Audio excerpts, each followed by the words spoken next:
हम कैसे परमेश्वर के साथ एक हो सकते हैं, उनके उनके शरीर में, मसीह के शरीर में कैसे हम एक हो सकते हैं।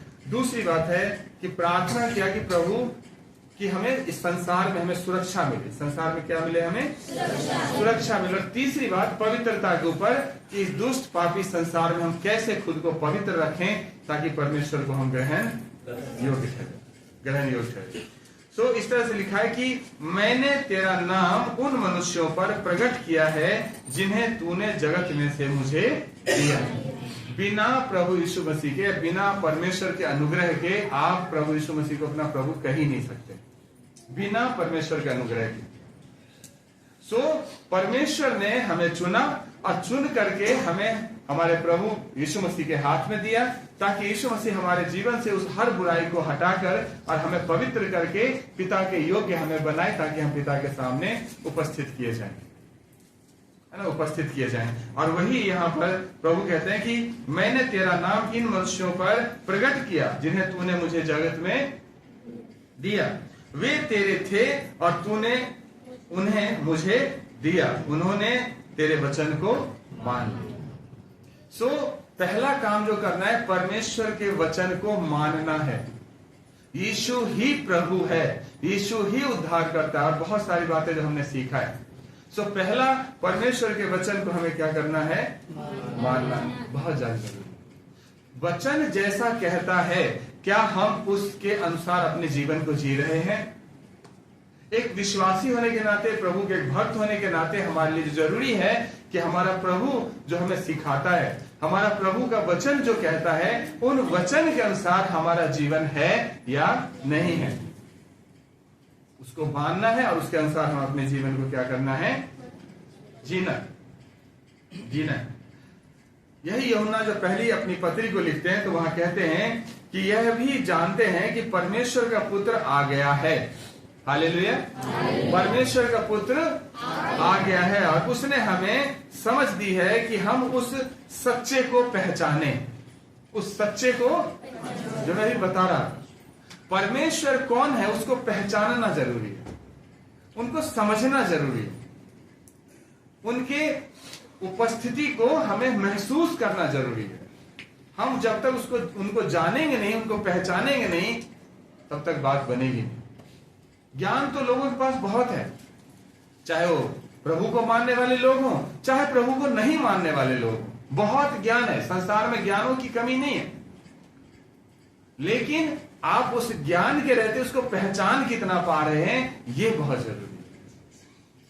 उनको समझ पा रहे हैं या नहीं समझ पा रहे हैं, उनको पहचान पा रहे हैं या नहीं पहचान पा रहे। सो प्रभु यीशु ने हमें वो समझ दिया है कि हम उस सच्चे को पहचाने और हम उसमें जो सत्य है अर्थात उसके पुत्र यीशु मसीह में रहते हैं। हम कहाँ रहते हैं, प्रभु यीशु मसीह में, मसीह में हम रहते हैं। और सच्चा परमेश्वर और अनंत जीवन यही है, सच्चा परमेश्वर और अनंत। पिछले समय में आपको बताया था कि अनंत जीवन यह है कि वे तुझ एकमात्र सच्चे परमेश्वर को और मसीह यीशु को जिसे तूने भेजा है जाने। उनको हमें मेरे प्रिय जानना बहुत जरूरी है, उनको समझना बहुत जरूरी है। जब तक आप उन्हें जानेंगे नहीं, उनको समझेंगे नहीं, उनके बारे में तो बहुत लोग जानते हैं, लेकिन पर्सनली हमारा उनके साथ कितना अच्छा संबंध है, कितने अच्छे तरह से उनको समझ पा रहे हैं, ये हमारे लिए जरूरी है। वो हमारे लिए क्या है, जरूरी है। दूसरी बात जो यहाँ पर कह रहे हैं 8वें पद को लिखा है, क्योंकि जो वचन तूने मुझे दिए मैंने उन्हें उनको पहुंचा दिया और उन्होंने उसको ग्रहण किया। उन्होंने क्या किया, उनको ग्रहण किया और सच सच जान लिया है कि मैं तेरी ओर से आया हूं और विश्वास कर लिया है कि तू ही ने मुझे भेजा। पहला था कि हम उसके वचन को क्या करें, माने। दूसरा उसके वचन को ग्रहण करें, उसके वचन को ग्रहण करना बहुत ज्यादा जरूरी। संसार में यीशु मसीह को शायद ही कोई होगा जो नहीं जानता हूं, एकमात्र सच्चे परमेश्वर को शायद ही कोई होगा जो नहीं जानता हूं, लेकिन उसको अलग अलग नामों से लोग जानते हैं, अलग अलग तरीके से उसे जानते हैं। उसे प्रभु करके मानने वाले लोग, उसे मसीहा करके जानने वाले लोग, वो परमेश्वर का मेमना है ये बात जानने वाले लोग बहुत ही थोड़े। कितने हैं, बहुत ही थोड़े। प्रभु यीशु मसीह ने एक बार चेलों से पूछा कि संसार मुझे क्या कहता है, तो चेलों ने बताया प्रभु कोई कुछ बताया। फिर प्रभु ने चेलों से पूछा कि तुम मुझे क्या कहते हो, तुम मुझे क्या कहते हो? तो पतरस ने बोला तू जीवते परमेश्वर का पुत्र मसीह। और यीशु ने कोट किया कि ये बात तुझे तेरी बुद्धि ने प्रकट नहीं करी, तेरी समझ ने प्रकट नहीं करी, ये परमेश्वर ने तुझ पर क्या किया है, सो हम उनको रिसीव करें, उनको ग्रहण करें। जब तक हम अपना जीवन प्रभु को नहीं देंगे, उनके वचन को हम ग्रहण नहीं करेंगे, उनको ग्रहण नहीं करेंगे, तब तक हमारे जीवन में बदलाव कैसे आएगा? रही चंगाई की बात, छुटकारे की बात, आशीष की बात, दुनिया आता है उसके पास। अभी क्रिसमस आएगा ना, आप देख लेना, जितना मसीह के मानने वाले लोग नहीं थे उससे ज्यादा दूसरे लोग होते हैं, क्योंकि उनको पता है कि आज के रात जो मांग लेंगे उससे वो हमें मिल जाएगा। आप मोमबत्ती जलाओ या ना जलाओ, वो बहुत जलाते हैं। इसके पहले जिस चर्च में जाया करता था, वहां जब जलने के बाद मोमबत्ती 3 क्विंटल बचा वो हुआ था, वेस्टेज निकला था 3 क्विंटल से ऊपर का मोमबत्ती जलने के बाद। और मैंने पारी साहब को पूछा इतनी कहां से, तो कह रहे कि इसमें बेटा मसीह लोग तो 10% होंगे, 90% बाहर से आए हुए, जिनको ये विश्वास है कि मोमबत्ती जलाने से हमारी सुन ली जाएगी, तो आगे। तो उनको जानने वाले लोग, उनको बहुत सारे लोग को पता है इनके बारे में, लेकिन हम उसे किस रीति से पहचानने, किस रीति से जान रहे हैं, वो हमारे लिए बहुत ही महत्वपूर्ण है। वो हमें समझने की जरूरत है। हम उसे कैसे ग्रहण करते हैं ये जरूरी है। ये यूहन्ना जब अपनी पहली पत्री लिखते हैं तो 4:14 में लिखा है कि हमने देख भी लिया है और गवाही देते हैं कि पिता ने पुत्र को जगत का उद्धार करता करके भेजा है। पिता ने पुत्र को क्यों भेजा? जगत का उद्धार करता करके। किसका उद्धार करता? बाइबल में एक बात बहुत स्पष्ट है, पता नहीं प्रभु को लोग इतने छोटे में क्यों सीमित करके रखते हैं। जगत का प्रभु, जगत का उद्धार करता, संसार का उद्धार देने वाला है, सब जाति के लोगों का उद्धार करता करके वो आया है। कभी एक जाति, एक कौम, एक भाषा के लोगों की बात करता है परमेश्वर का वचन? कभी नहीं करता। जो कोई उसके पास आएगा, जो कोई उसे ग्रहण करेगा, वो उसको आशीष देगा, उसको चंगाई देगा, उसको छुटकारा देगा, उसको उद्धार देगा। जो कोई उसके पास आएगा, जो कोई उसे ग्रहण करेगा। मेरे प्रिय, हम सब के लिए जरूरी है कि हम उसे किस रीति से ग्रहण कर रहे हैं। हम सब जानते हैं सामरी स्त्री के बारे में। सामरी स्त्री कहां मिली थे प्रभु को? कुएं में मिला। बहुत सारी बातचीत हुआ, हम सब बातचीत जानते हैं। उसके बाद सामरी स्त्री जाकर के गांव के लोगों को बताया, गांव के लोग आ गए, फिर प्रभु को ले गए। सही बोल रहा हूं ना? प्रभु को ले गए, प्रभु के वचनों को लोगों ने सुना, और उसके बाद उन लोगों ने क्या गवाही दिया पता है? कि अब हम तेरे कहने ही से विश्वास नहीं करते, अब हम तेरे कहने ही से विश्वास नहीं करते, क्योंकि हमने आप ही सुन लिया और जानते हैं कि यही सचमुच में जगत का उद्धार करता है। हालेलुया। हम अपने देखा, जान लिया, समझ लिया कि सचमुच में जगत का उद्धार करता यही है। ये लोग यहूदी कहां थे? और ऐसे बहुत सारे गैर यहूदी लोग, बाइबल में इसका डिस्कस है, जो आए हैं। जिस खानदान से यीशु नहीं आया, जिस जाति से यीशु नहीं आया, उसके बाहर से बहुत सारे लोग प्रभु के पास आए, और जिन जिन लोगों ने उसे ग्रहण किया, उसने हर एक को परमेश्वर का संतान होने का अधिकार दिया। क्या हम ग्रहण करते हैं आज उसे कि यीशु हमारा प्रभु है? हाँ या ना? बोलिए ना मुंह खोल। ग्रहण करते? क्या हम ग्रहण करते कि यीशु हमारा मसीहा है? जरूरी है मेरे प्रिय, जरूरी है कि हम उसको ग्रहण करें। वो यीशु जो पिता से प्रार्थना करता है उन लोगों के लिए जिन्होंने उसको मान लिया, जिन्होंने उसे ग्रहण किया, जिन्होंने अपना जीवन उसके हवाले किया, सब कुछ छोड़कर उसके पीछे चला। वो यहाँ लिखा है कि जो कुछ मेरा है वह सब तेरा है। पिता से प्रार्थना करते प्रभु यीशु कहते जो कुछ मेरा है वो सब तेरा है, और जो तेरा है वह मेरा है, और इनसे मेरी महिमा प्रकट।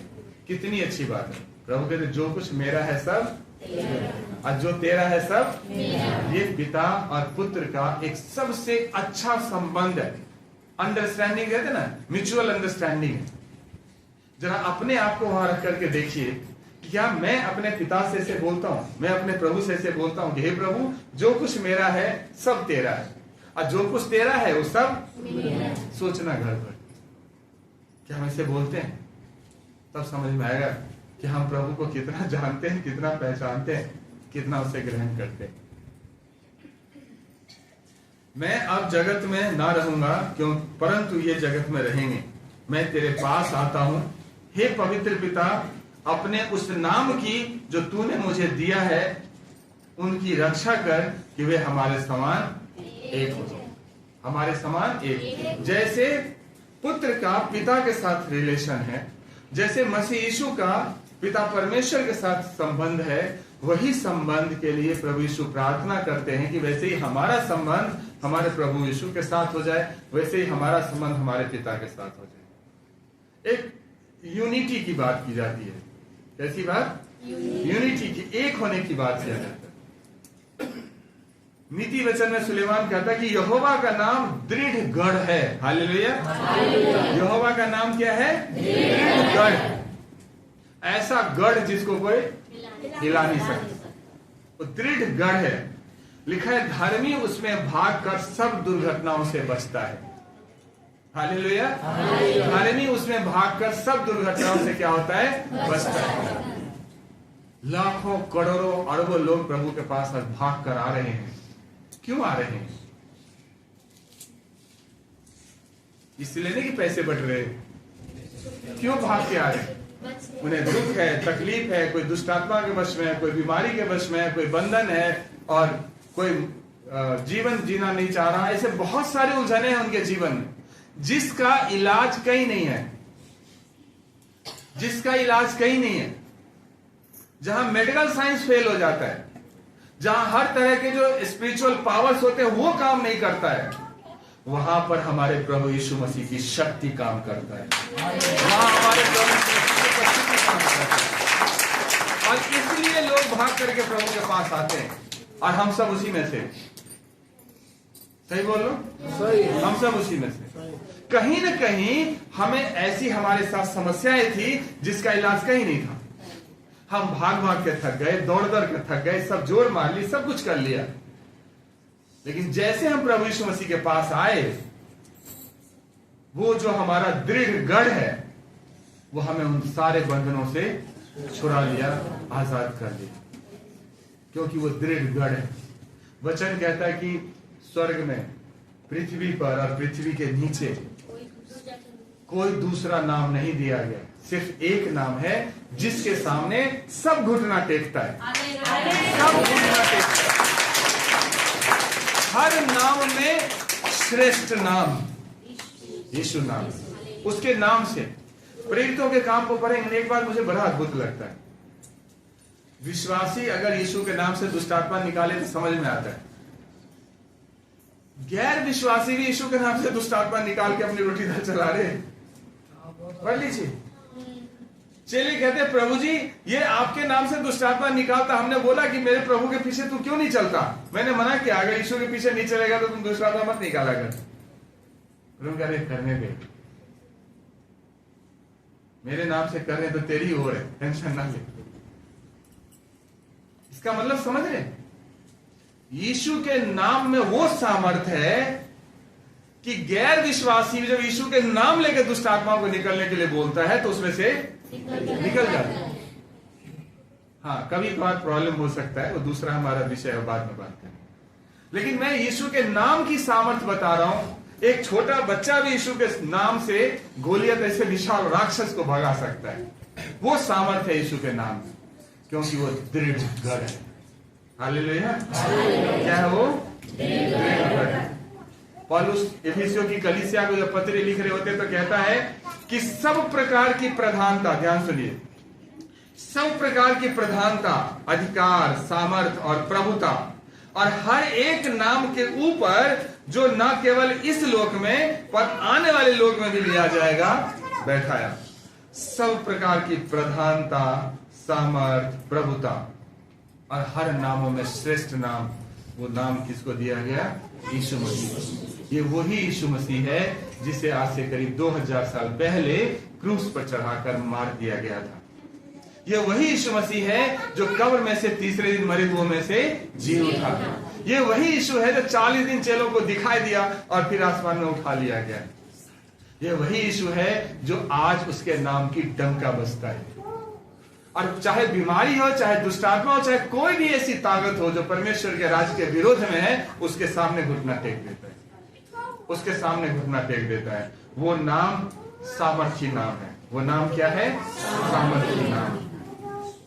और उस सामर्थी नाम में हम जोड़े गए हैं, हम जोड़े गए। आज पहले जब हम मसीह में नहीं थे तो बड़ी टेंशन होती थी, कोई भी समस्या आ जाए, परेशानी आ जाए, क्या करें, कभी वहां भाग रहे, कभी वहां भाग रहे, कभी वहां भाग रहे, दुनिया भर की दुख तकलीफ। लेकिन आज ऐसा नहीं कि समस्याएं नहीं आ रही, ऐसा नहीं कि आंधी तूफान नहीं आ रहे, लेकिन आज क्या है? क्या कहते हैं? प्रभु है ना, संभाल लेगा। हालेलुया, प्रभु है, वो संभाल लेगा, टेंशन नहीं है। और हमें उसमें और एक होते जाना है, उसमें एक होते जाना है। दूसरी चीज, प्रभु यीशु मसीह प्रार्थना करते हैं हमारी सुरक्षा के लिए, हमारी सुरक्षा के लिए प्रार्थना करते हैं। वचन में इस तरह से लिखा है कि जब मैं उनके साथ था तो मैंने तेरे उस नाम से जो तूने मुझे दिया था उनकी रक्षा की, और मैंने उनकी चौकसी की, और विनाश के पुत्र को छोड़ उनमें से कोई नाश नहीं। प्रभु यीशु मसीह कहते जब मैं यहाँ पे था, है ना, तो जो नाम तूने मुझे दिया उस नाम से मैंने इनकी क्या करी? चौकसी करी, रक्षा। क्या नाम है वो पता है? यीशु नाम। वचन में लिखा है मेरी भेड़ें मेरा शब्द सुनती है, मेरी भेड़ें मेरा शब्द सुनती है, और मैं उन्हें जानता हूं, और वो मेरे पीछे चलती है, और मैं उन्हें अनंत जीवन देता हूं। हालेलुया। वो मेरे पीछे चलता और मैं उसे अनंत जीवन, और वे कभी नाश नहीं होगी, क्योंकि कोई उन्हें मेरे हाथ से छीन नहीं सकता। जब मैं प्रभु में जा रहा था तो 4 साल हो गए जाते जाते, तो जो चर्च के अगुए थे या लीडर्स थे या जिनको थोड़ा नॉलेज था बाइबल को, मेरे कह रहे कि प्रभु आपको इतना इस्तेमाल करे। मैंने बैप्टिज्म नहीं लिया था, लेकिन बड़े बड़े चिन्ह चमत्कार प्रभु मेरे द्वारा कर रहे थे। मैं प्रार्थना करता था और काम होता था, तो मुझे लगता था शायद ऐसे ही होता है। तो एक बुजुर्ग थे, उन्होंने मुझे बैठा के समझाया कि प्रभु आपको इतना इस्तेमाल करते हैं, आपको इतना आशीष दिया है, सब कुछ दिया, आप यीशु मसीह को प्रभु करके ग्रहण क्यों नहीं करते? मतलब उनका कहना था बैप्टिज्म क्यों नहीं लेते? मैंने कहा वो तो मेरा प्रभु, मैंने मान लिया ऐसा करके। तो बोला नहीं, ऐसे बैप्टिज्म लेके तब आगे बढ़ना है ऐसा। मैंने कहा बाइबल में लिखा है मेरी भेड़ मेरी आवाज सुनती है, मेरे पीछे हो लेती है। मैं उसकी आवाज नहीं सुना, मैं उसके पीछे कैसे जाऊं? और ऐसे बहुत सारी बहस मेरे को हुआ, कई बार हुआ, लेकिन मेरे से जीत नहीं पाए। तर्क ही में ऐसा रख देता था, नहीं जीत पाए।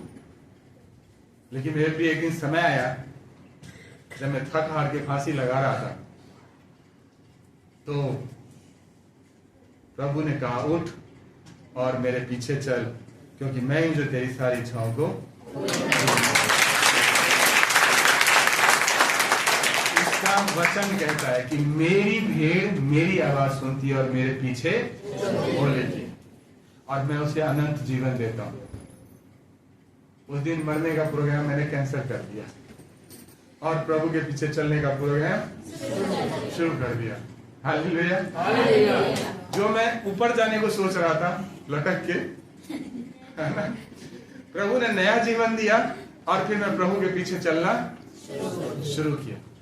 वो आवाज आज भी मेरे, कई साल हो गए, लेकिन आज भी वो आवाज मेरे कान में गूंजती रहती है। जब भी मैं परेशान होता हूँ, विचलित होता हूँ परिस्थितियों को, कुछ को लेके, मैं प्रार्थना बैठता हूँ, सबसे पहले उसी आवाज को मैं सुनता हूँ कि प्रभु ने जब मुझे बुलाया तो मेरे से क्या बोला, और फिर मेरे अंदर वो हिम्मत आती है, ताकत आती है। फिर मैं अपने आप को समझता हूं कि मैं कौन हूं प्रभु में, उसने मुझे क्यों चुना है। इसलिए जरूरी है मेरे प्रिय, ये जरूरी नहीं है कि आपको जैसे मुझे दर्शन दिया, मुझे आवाज दिया, ऐसा सबके साथ हो। जो मूसा के साथ हुआ पौलुस के साथ नहीं हुआ, जो पौलुस के साथ हुआ पतरस के साथ नहीं हुआ। सबके बुलाहट अलग अलग होते हैं। जो मूसा के साथ हुआ वो हारून के साथ नहीं हुआ, तो प्रभु का एक अपना तरीका है, लेकिन हमें चाहे वचन पढ़ने से, चाहे किसी और के द्वारा, या प्रभु के साक्षात्कार से, कैसे भी करके हमें प्रभु के वचन को सुनना है, समझना है, उसकी आवाज को सुनना है और उसके पीछे चलना है। आज मुझे दुनिया की फिक्र नहीं है, कोई साथ चले तो भी अच्छा, कोई साथ ना चले तो भी अच्छा। सर्वशक्तिमान परमेश्वर मेरे साथ है, मेरे लिए काफी है, मेरे लिए काफी है। आज वो मेरे साथ है, मेरे लिए सब कुछ है। जिस दिन आपने ये सोच लिया ना कि मेरा पिता मेरे साथ है, उस दिन आपको आपका विजय आपसे कोई छीन नहीं सकता, है ना। ऐसे करके हमें प्रभु में आगे बढ़ना है और हम प्रभु के पीछे चलते हैं और प्रभु हमें क्या देता है? अनंत जीवन। और लिखा है वे कभी नाश न होंगी और कोई उन्हें मेरे हाथ से छीन न लेगा, है ना। हमने उसे ऐसे नहीं पकड़ा है, उसने हमें ऐसे पकड़ा है। और जब परमेश्वर ने हमें पकड़ रखा है, दुनिया की कौन ताकत आपको परमेश्वर के हाथ से छुड़ा सकता है? मुझे ये बता दीजिए। वो सर्वशक्तिमान परमेश्वर है जिसने हमें और आपको दाहिने हाथ से थाम रखा है, पकड़ रखा है। बस एहसास करना है कि वो सर्वशक्तिमान परमेश्वर जो हमारा पिता है मेरे साथ है। वो प्रभु जिसने मेरे लिए, आपके लिए क्रूस पर अपना जान दिया, वो मेरे साथ है, वो मेरे साथ है। और इसी विश्वास से हमें आगे बढ़ना है।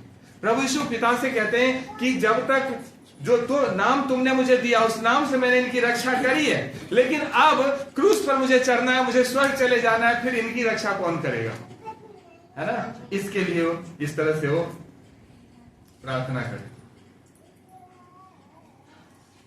यहां वचन लिखा है, जैसा मैं संसार का नहीं वैसे ये भी संसार के नहीं। बोलिए, मैं संसार में हूं,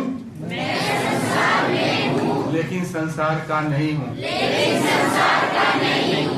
समझ में आया? हम इस संसार में हैं लेकिन संसार के नहीं। तेल पानी मिलता है एक साथ? जीवन बिता देते उसे मिलाने में। हम लोग क्या है? संसार में है जरूर, लेकिन संसार के नहीं। प्रभु ने क्लियर किया कि जैसा मैं इस संसार का नहीं, वैसे ये भी संसार में संसार के नहीं।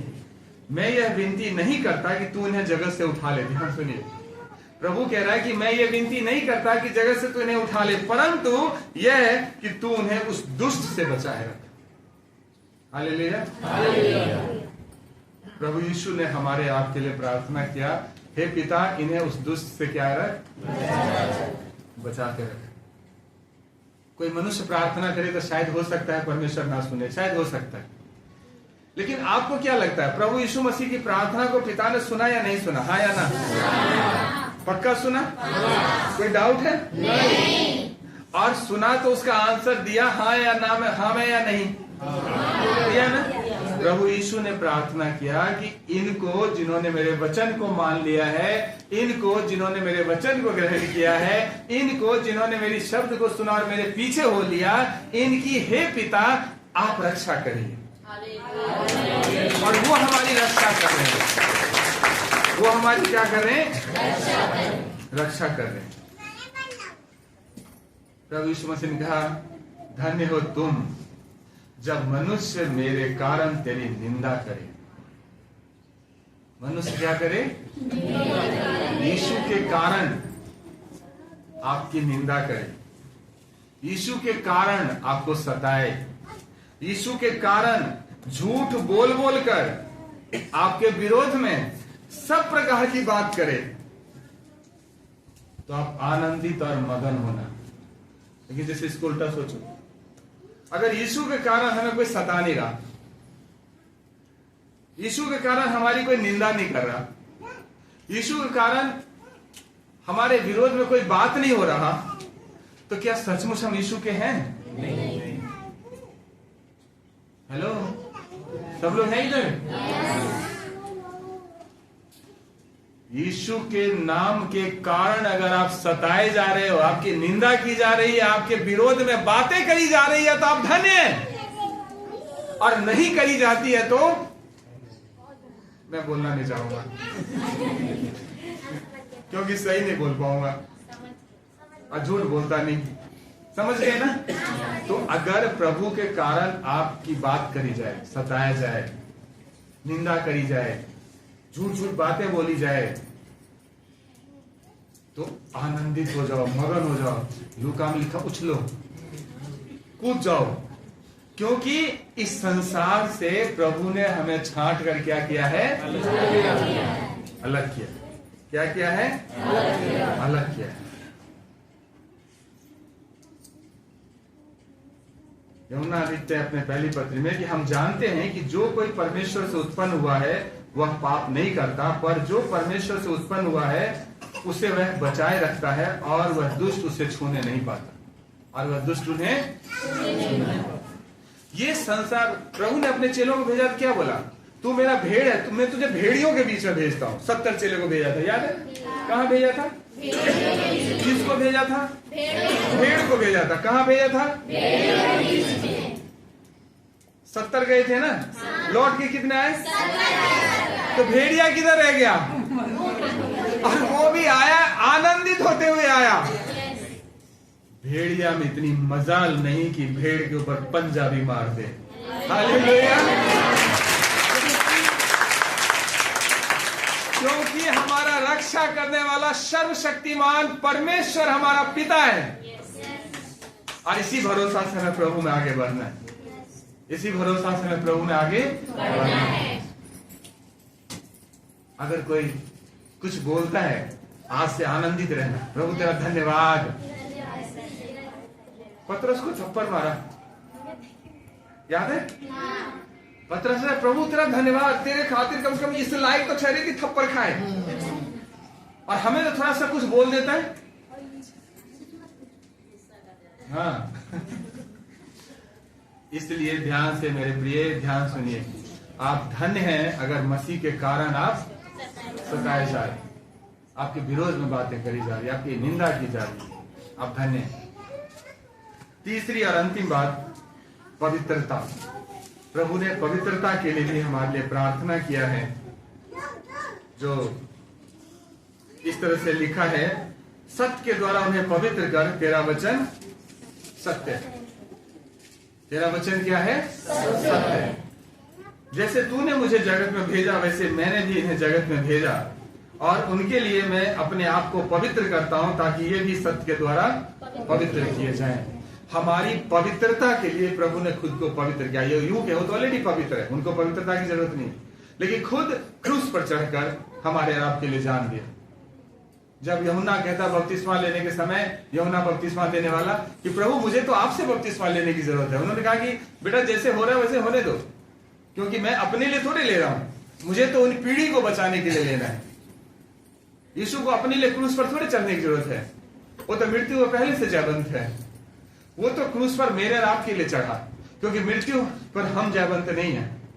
हम मृत्यु पर जयवंत तब होंगे जब हम मसीह में होंगे, क्योंकि मसीह जयवंत है। मसीह क्या है? जयवंत है। एक बार प्रभु यीशु मसीह अपने चेलों के पैर धो रहे थे, याद है? तो पतरस कह रहा है, प्रभु ये आप क्या करें, आप मेरे गुरु हैं, आप गुरु होकर के मेरा पैर धोएंगे? नहीं नहीं, ये उचित नहीं है, ये सही नहीं। तो प्रभु ने समझाया कि बेटा अगर मैं तेरा पैर नहीं धोया तो मेरे राज्य में तेरा कोई हिस्सा नहीं होगा। पतरस ने कहा, फिर प्रभु पैर ही क्यों? नहला दो पूरा, क्योंकि मैं तो आपके राज्य के बिना रह ही नहीं सकता, पूरा नहला दो। प्रभु ने वहां एक बात बोला, जो पहले से नहा चुके हैं उसको नहाने की जरूरत नहीं है। तुम सबके सब शुद्ध हो, दोबारा नहाने की जरूरत नहीं। लेकिन सबके सब नहीं, तुम शुद्ध हो लेकिन सबके सब नहीं। ये बोले सबके सब नहीं, मतलब विनाश का एक पुत्र था उस 12 में से, 12 चेले में से एक विनाश का पुत्र था, वो शुद्ध नहीं हुआ, क्योंकि वचन को तो सुना, ध्यान सुनिएगा, वचन को सुना, वचन को सीखा, यीशु के साथ बगल में बैठ के प्रार्थना भी किया, यीशु की सेवकाई में भी रहा, यीशु को ग्रहण नहीं किया, यीशु के प्रति समर्पण नहीं था। अगर समर्पण होता तो कोई अपने गुरु को भेज देगा? ये महान काम को महान व्यक्ति ने किया, यहूदा इस्करियोती, क्योंकि विनाश का पुत्र है। बड़ा काम करा, बड़ा 30 मार क्या होता है, तीर मार, हाँ 30 मार, है ना। मेरे प्रिय कान खोल के सुन लीजिए, उस विनाश के पुत्र हर सभा में होते हैं 2-4। सच्चाई बता रहा हूं, जिसको प्रभु से प्रेम नहीं होता, है ना। लेकिन हमें उच्चेला लड़ा, उनसे कोई नहीं लड़ा ना, या प्रभु उनको उल्टा बोला, बोलता हे मित्र तू जो करना चाहता तू कर, हे मित्र बोला। वहां वो प्रभु का काम, वो नाश होने के लिए रखे गए, है ना। वो क्यों रखे गए वो दूसरा विषय है, कभी बात करेंगे। लेकिन क्या है, सिर्फ वही नाश है जो विनाश का पुत्र है। लेकिन जो परमेश्वर का पुत्र है, जिसने बुराई को छोड़ दिया, जिसने पुराने जीवन को छोड़ दिया, जिसने मन फिराया, जिसने परमेश्वर के वचन को मान लिया, जिसने परमेश्वर के वचन को ग्रहण किया, जिसने समर्पण किया, परमेश्वर ने उसे अनंत जीवन दिया। परमेश्वर ने उसे क्या दिया? अनंत जीवन। और वही वचन है जो हमें शुद्ध करता है, पवित्र करता है। मनुष्य में कोई भी चीज जाकर के मनुष्य को अशुद्ध नहीं करता, पढ़ा है ना हम लोगों ने। कोई भी खाने पीने कोई वस्तु अशुद्ध नहीं करता। अशुद्ध क्या होता है? जो अंदर से निकलता है। और अंदर से क्या निकलता है? बुरे विचार, व्यभिचार, ये दुष्कामनाएं, सारी बात। तो वचन जब हमारे अंदर जाता है, ये पवित्र वचन जब हमारे अंदर जाता है, वो वचन हमारी सोच को पवित्र करता है। परमेश्वर का वचन जब हमारी मन को पवित्र करता है, हमारी सोच को पवित्र करता है, तभी आप पवित्र होंगे। इसलिए सबसे ज्यादा आप ध्यान अगर कहीं लगाओ तो वचन पर। चिन्ह चमत्कार के पीछे मत भागो, वो आपके पीछे पीछे चलेगा, मैं गारंटी लिख करके दे सकता हूं। अब वचन को पकड़ लो, वचन के अनुसार जीवन को जियो, देखो चिन्ह चमत्कार पीछे पीछे आपके चलेगा, पीछे पीछे चलेगा। इसलिए वचन को हमें क्या करना है? प्रभु ने हमें भेजा इस संसार में, जाओ, क्या करो? कहां जाओ? संसार में जाओ। देखो मैं तुम्हें भेड़ों के समान भेड़ियों के बीच में भेजता हूं। जो प्रभु को नहीं मानने वाले लोग हैं, समझ गए ना किधर? हाँ, हमें जाना है, लेकिन कबूतर के समान भोले और सांप के समान चतुर, है ना। परमेश्वर का प्रेम हमें लोगों को बताना है। उनकी नफरत उठा के नहीं ले आना थैली भर के। हाँ, जब जाते किसी को बोलते हैं कि जाओ सुसमाचार सुनाओ, आकर के फिर उनसे फीडबैक लेते, चलो पूछते क्या सब करके आए, तो कितनों को सुसमाचार सुना है, वो खुशी कम होती है। रोना ये होता है कि उसने ये बोल दिया, उसने ये बोल दिया, उसने ये बोल दिया। वो थैली भर के लाने की जरूरत नहीं है। आपके पास जो मसीह का प्रेम है, वो प्रेम आपको लोगों को देना है। वो प्रेम लेकर के हमें लोगों के पास जाना है, जिससे अपने आप को हमारे लिए दे दिया कि हमें हर प्रकार के अधर्म से छुड़ा ले और शुद्ध करके अपने लिए एक ऐसी जाति बना ले जो भले कामों में सरगर्म हो। हमें यीशु मसीह ने चुना, इस संसार से छांट के अलग किया, अपने वचन के द्वारा हमें पवित्र किया, क्रूस पर अपना जान देकर के हमें जयवंत किया, और ऐसा एक जमा किया, एक भीड़ ऐसा बना, एक ऐसी कौम को खड़ा किया जो भले काम करने में क्या रहे? तत्पर रहे। हम भले काम करने के लिए बुलाए गए हैं। हम इसलिए बुलाए गए हैं कि हमारे द्वारा अच्छे से अच्छे